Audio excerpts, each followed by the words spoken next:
Bienvenue à tous sur Splay Sport. Aujourd'hui, on se retrouve pour une toute nouvelle interview en compagnie de Kevin, a.k.a. La Voix des Stands sur les réseaux sociaux. Aujourd'hui, il est là pour nous parler du coup de son expérience, de son contenu, de ce qu'il va faire, où est-ce qu'il se voit dans 10 ans. Enfin bref, on va parler un petit peu de lui, qu'est-ce qu'il fait dans la vie, voilà, tout ce qui l'entoure entre guillemets autour de son média. Déjà, bonjour à toi Kevin, j'espère que tout va bien pour toi. Comment ça va aujourd'hui? Bonjour Yanis, ça va super bien. Merci beaucoup de l'invitation, ça fait Avec grand plaisir. plaisir. Et puis moi, ça va super bien. Il fait un peu moins chaud que ces derniers jours, donc bah, forcément, ça la forme, quoi. Canicule oblige, c'est sûr que du coup, on est obligé de faire ces interviews le matin, comme ça au moins, voilà, on a moins chaud. Kevin, déjà, première question toute simple, est-ce que tu pourrais te présenter, s'il te plaît? Ouais, bien sûr, donc bah, moi, je m'appelle Kevin Etchaïdé, je suis, le créateur de La Voix des Stands sur, Instagram, TikTok, YouTube, si vous me connaissez peut-être. Je fais des vidéos, je parle, d'actualité, des sports mécaniques, un peu de tout. Des fois, je fais des rétros et cetera. Et hem Et puis, personnellement, à côté de ça, je suis aussi étudiant. L'année prochaine, je pars en journalisme sport automobile à l'ITM au Mans. Donc, mon objectif, hein, mon rêve, c'est un peu comme vous, je pense d'ailleurs, c'est de travailler dans le milieu, d'essayer de me faire une petite place et puis voilà, de me créer mon petit nom, de faire mon petit bonhomme de chemin dans le sport automobile finalement. OK, parfait, super. Bah, écoute, en tout cas, on te souhaite toutes les réussites, possibles et imaginables, pour Merci. ton année prochaine. 2e question, du coup, et cette fois-ci un petit peu plus générale. Quand est-ce que tu as commencé à t'intéresser au sport mécanique? Est-ce que ça a été une catégorie en particulier? Voilà, raconte-nous un petit peu, entre guillemets, «ta première impression des sports méca». Moi, ça fait très longtemps que je suis les sports mécaniques. Alors, j'ai commencé avec Cars, c'est pas très original, mais c'est toujours aussi exceptionnel, donc voilà, j'ai commencé avec Cars. Le 2 est meilleur que le 1 à mon avis. Je Et pourtant j'adore les sports mécaniques, mais je préfère le 2. Je suis d'accord, et je heu suis d'accord. ah et donc j'ai commencé avec Cars, mais j'étais très jeune, je devais même pas avoir, 5 ans, quelque chose comme ça. Et après, bah, ça a été un cheminement classique, ça j'ai continué avec les films, ça pouvait être Taxi, ça pouvait être Fast and Furious et cetera. Et puis, bah, après je me suis un peu intéressé à la course. J'ai mon premier Grand Prix de Formule 1, ça doit faire 11 ans que j'ai regardé ça, mais j'ai pas commencé par la Formule 1 paradoxalement, j'ai commencé par l'endurance, alors que je n'y comprenais rien, parce que j'étais encore tout jeune. Mais j'avais commencé par l'endurance parce que j'avais une chaîne, et je crois que c'était Automoto à l'époque ou Eurosport, je sais plus, mais qui rediffusait des courses qui se déroulaient à droite à gauche. Et en fait, je revoyais la voiture d'Ankar justement, la même voiture que le proto, japonais inspiré de la GT1.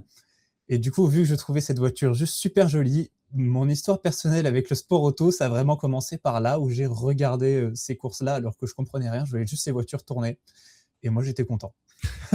C'est ça, généralement quand on est petit, qu'on regarde Cars, de toute façon, les voitures tournées, ça nous fait toujours plaisir. Du coup, tu nous as dit que l'année prochaine, tu allais rentrer du coup à l'ITM, donc c'est une école de journalisme, pour le sport auto au Mans.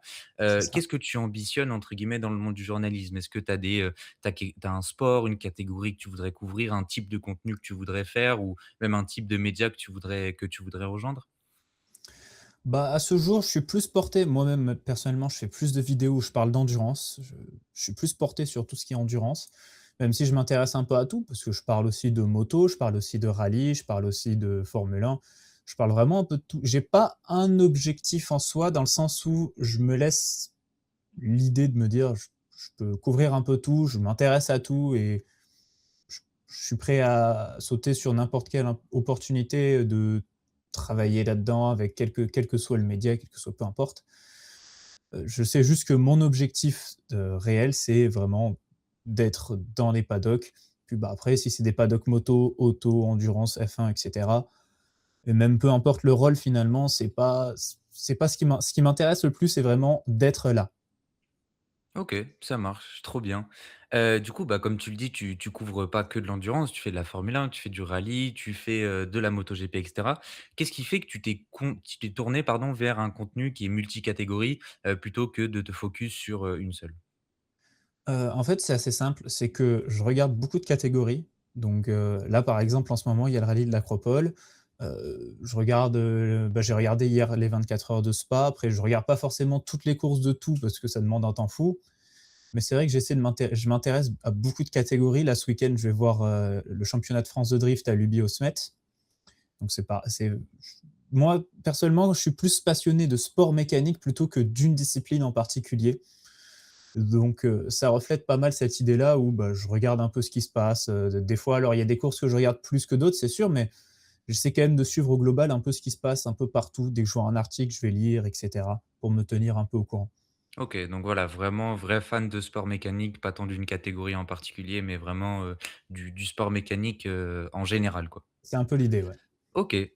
Du coup, bah, justement, ma question après, se rejoint un petit peu, mais comment est-ce que tu arrives, à gérer, par exemple, sur des week-ends, sur la semaine, un aussi grand spectre d'informations? Comment est-ce que tu arrives à t'organiser pour que tu puisses regarder les courses, faire tes débriefs, faire les vidéos? Tu fais aussi des posts sur, les programmes, sur les récaps et cetera. Comment est-ce que tu arrives à gérer cette, grande quantité d'informations, sur, entre guillemets, «ton planning», quotidien, quoi? Bah, alors personnellement, je regarde pas forcément toutes les courses de tout, il y en a pas mal que je regarde en débrief. Mmh. Par exemple, c'est vrai que des courses d'IndyCar, j'en regarde très, très peu en direct, je vais regarder en débrief souvent l'IndyCar, c'est beaucoup de catégories comme ça où je regarde pas toujours en direct parce que c'est pas possible. Là, ce week-end, je suis au drift, je vais pas pouvoir regarder, il y a la Formule 1, je vais pas la regarder en direct puisque, bah, je vais regarder ce que j'aurai en face de moi en direct, donc je verrai en replay comme, il y a 2 semaines, le Grand Prix de Formule 1, j'ai vu en replay, j'ai pas regardé en même temps que Le Mans. Donc en fin de compte, bah, des fois le soir, je me pose, je regarde une course que j'ai pas vue. Après je vois des débriefs qui vont être faits sur différents médias. Je lis, assez régulièrement, tout ce que je peux lire à droite à gauche. J'ai plusieurs abonnements sur des médias, histoire d'avoir vraiment des informations complètes et complémentaires sur beaucoup de sujets différents.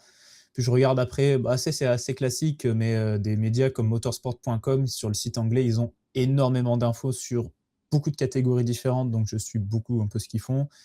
Et puis, bah, après côté français, on a toujours L'Équipe, Endurance Info, Auto Hebdo et cetera. On a pas mal de médias qui parlent de beaucoup de disciplines différentes aussi et puis, bah, des fois qui parlent plus en détail de certaines ou d'autres. Donc en fait, bah, après c'est ça, je sais quel événement il y a parce que je fais mes programmes. Donc ça à chaque fois j'ai le calendrier que j'ai chaque semaine pour essayer de faire les programmes que je publie et derrière, bah, je fais un peu le tri, je regarde un peu tout ce que je peux trouver et puis ça se passe comme ça en fait. OK, trop bien, Il y a pas parfait. une méthode particulière, c'est juste, bah, je scrolle Instagram, je vois, j'ai une actu des fois que j'ai pas vu passer, je vois tel ou tel truc, une interview d'un pilote des fois et cetera. Ça se fait en fait assez naturellement. OK, donc du coup, ouais, tu vas vraiment piocher à droite à gauche des infos différentes, pour essayer de rassembler un petit peu tout et après d'en faire ton contenu. OK, c'est super C'est ça. intéressant. Est-ce que tu as déjà eu l'occasion d'assister à des événements grâce à ce que tu produis? Est-ce que tu as déjà eu des invitations? Est-ce que tu as déjà eu des accréditations? Ou est-ce que tu voudrais justement, grâce à ton contenu, pouvoir accéder à ce genre à des événements, quelconques, hein? Alors pour le moment, ça m'est jamais arrivé, mais c'est vrai que si je pouvais avoir des accréditations, à droite à gauche, ça je dis ça ce serait vraiment, bah, un peu un rêve aussi parce que ça permet d'être plus proche des pilotes, ça permet, même de produire un contenu un peu différent parce que j'ai déjà fait un peu de contenu directement d'un côté, public, on va dire. Mais c'est vrai que j'ai jamais eu d'accréditation. Alors j'en ai jamais fait la demande aussi, jusque-là. Et je me laisse d'abord un peu de temps aussi pour, grossir un peu, ce que je mes activités avant de pouvoir en faire la demande puisque, bah, si je suis un compte avec 100 abonnés, de toute façon, ça va pas intéresser grand monde de me donner une accréditation aussi, donc il faut être réaliste de l'autre côté, à ce niveau-là. Mmh. OK, parfait. Bah, après, ouais, c'est sûr que les accréditations aujourd'hui, c'est un petit peu le nerf de la guerre, dans le journalisme, justement de se dire, «Comment est-ce que je peux avoir accès à des événements? Est-ce que je peux y aller sur place? Quel type d'accès aussi je vais pouvoir avoir? Est-ce que je peux» voilà, par exemple, il y en a qui sont invités par des marques, donc c'est sûr que c'est beaucoup plus facile de produire du contenu une fois que c'est comme ça, mais je pense que tu peux largement te débrouiller aujourd'hui toi tout seul, pour te permettre, voilà, d'accéder à des événements, ce qui serait, je pense, super pour toi et puis pour ce que tu produis et tout ça. Ah merci. Du coup, quel est le contenu que tu aimes le plus faire sur, tes chaînes? Du coup, parce que tu fais des vidéos sur Instagram, tu fais des vidéos sur TikTok, mais tu fais aussi des formats longs, sur YouTube. Qu'est-ce que tu aimes faire et enfin, qu'est-ce que tu aimes le plus faire et pourquoi? Moi, je vais dire, c'est, les formats rétro. C'est chaque semaine généralement, en général, c'est pas une règle d'or de une chaque semaine il faut que j'en publie un, mais en général, chaque semaine, j'essaie de publier une vidéo rétro qui va parler, pour le moment, je suis que sur l'automobile en rétro, mais d'une voiture qui a pu marquer l'histoire et je suis un grand passionné d'histoire personnellement. Je sors d'une licence d'histoire donc voilà.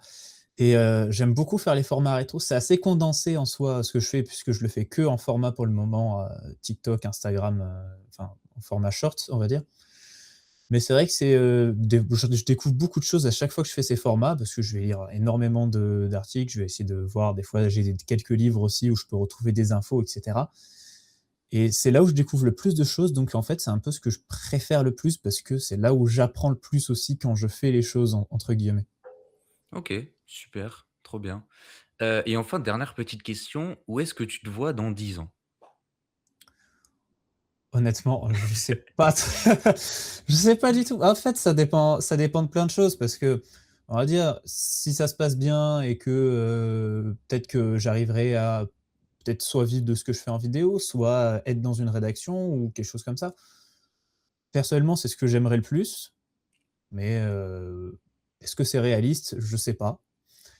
Donc après les sports fait vivre aussi, donc ça c'est autre chose, mais C'est ça.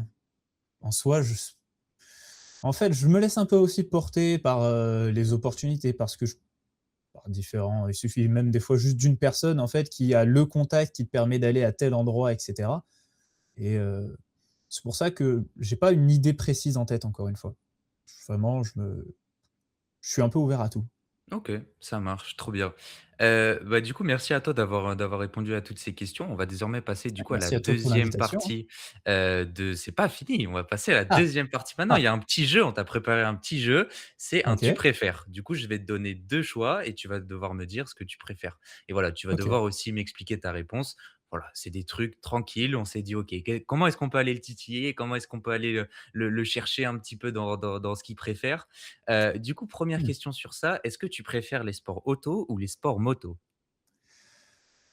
Ah, déjà celle-là, elle est C'est difficile. dur, c'est dur, c'est dur, c'est très Celle-là, elle est dur. difficile parce que je fais de la moto à côté. J'adore la moto et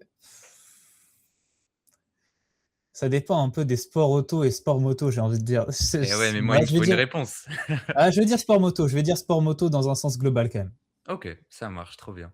Est-ce que tu préfères sortir l'info en premier ou attendre un petit peu et faire une vidéo plus complète?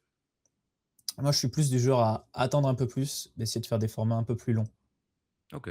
C'est plus mon truc. J'aime bien faire des vidéos généralement, souvent elles durent 2 minutes. Je sais pas faire des petits formats où juste je vais dire: «Il s'est passé ça» et cetera parce que en général, c'est trop compliqué. Je fais beaucoup de choses à côté, donc je peux pas sortir le truc en premier. Je préfère du coup faire quelque chose de plus complet, quitte à aussi revenir un peu dessus sur, pourquoi, plus que, le sortir en premier. OK, ça marche. Toi, du coup, d'un point de vue là, je te parle contenu, est-ce que tu préfères créer, plutôt des vidéos longues comme tu fais sur, ta chaîne YouTube qui font une dizaine de minutes à peu près? Ou justement plus un format type, shorts, que tu pourrais faire sur, TikTok, Instagram, YouTube Short et cetera? Je vais dire les formats shorts, mais ça en fait, ça dépend des étapes du truc. Parce que personnellement, j'aime beaucoup écrire aussi et donc quand c'est pour écrire en format long, je préfère largement écrire en format long et prendre plusieurs heures à écrire ça et cetera, plutôt que d'écrire en format court où tout est ultra condensé. Après à produire au global, quand on compte l'enregistrement, le montage et cetera, bah, du coup, je préfère le format court parce que c'est vrai que des fois les formats longs, c'est une horreur à faire parce que, tu as on va dire pour, 10 minutes de vidéo, tu as 40 minutes d'enregistrement et après faut tout couper, il faut aller chercher les scènes que tu mets et cetera et là, ça devient un enfer. Ça, je peux te comprendre et du coup, plus maintenant d'un point de vue spectateur, est-ce que tu préfères, te poser, peut-être 15 minutes, devant une vidéo longue sur YouTube ou alors, justement aller chercher des formats courts pour avoir une, plus grande, quantité d'informations? En général, moi, je préfère les formats longs justement. Je préfère avoir des formats, des vidéos de 10-20 minutes sur YouTube, pas plus, après c'est un peu trop long, tu vois? Mais j'aime bien généralement quand je regarde YouTube, c'est vrai que je mange, je me mets une vidéo et cetera. Je fais tout le temps des petites pauses comme ça et je préfère largement ça plutôt que, un format court sur, TikTok et cetera où bah, des fois aussi, quand tu regardes ça, tu es pas forcément toujours dans le truc de, tu es prêt à écouter aussi. Des fois, tu es juste en train de scroller, tu vois, 3 vidéos drôles et puis d'un coup, tu vois un truc plus sérieux avec des infos, tu es pas toujours prêt à les recevoir aussi. Mmh. Ah ouais, non, mais je comprends, je vois ce que tu veux dire. Dans une de tes vidéos, est-ce que tu préférerais parler d'une légende ou d'un jeune crack du sport automobile? Mmh, Sachant que tu aimes bien les formats rétro. s sachant que j'aime bien les formats rétro, après je suis pas trop à vouloir beaucoup parler des légendes du sport parce qu'il y a déjà beaucoup de gens qui le font. Et j'aime bien montrer aussi tout ce qui est étoiles montantes, monter un peu tout ce qui est l'avenir. J'aime bien voir un peu les prospects et cetera. Donc je serais plutôt, sur le côté, parler d'un pilote d'avenir plus que d'une légende déjà établie, quelle qu'elle soit. OK, parfait. Si tu devais faire un tour de circuit, est-ce que tu préfères faire un tour de circuit en hypercar ou en Formule 1? Ce serait en Formule 1, OK, en Formule 1. plus de sensations, j'imagine. Là, tu as beaucoup plus d'appui en fait, c'est une ques dans les virages et cetera donc c'est beaucoup ouais, c'est incomparable en fait. OK, C'est assez ça incomparable. marche. Parfait et enfin, dernière petite question, est-ce que tu préfères les 24 heures du Mans ou le rallye de Monte-Carlo? Les 24 heures du Mans, Sans sans hésiter. hésitation. Sans Et hésitation. pourquoi? Pourquoi? Bah, alors, j'aime bien le rallye de Monte-Carlo, c'est pas la question, c'est, j'adorerais y aller un jour, mais les 24 heures du Mans, je chaque année, c'est le rendez-vous annuel. Alors le Monte-Carlo aussi en soi, comme le Dakar juste avant, mais c'est vraiment le truc de, tu es là pendant 24 heures, tu regardes ta course, tu es à fond dans le truc et je suis plus encore une fois, je suis plus endurance quand bien même j'adore le rallye, mais plus 24 heures du Mans. OK, parfait, super. Bah, écoute, merci Kevin en tout cas d'avoir pris le temps de répondre à toutes nos questions ici sur Splay Sport.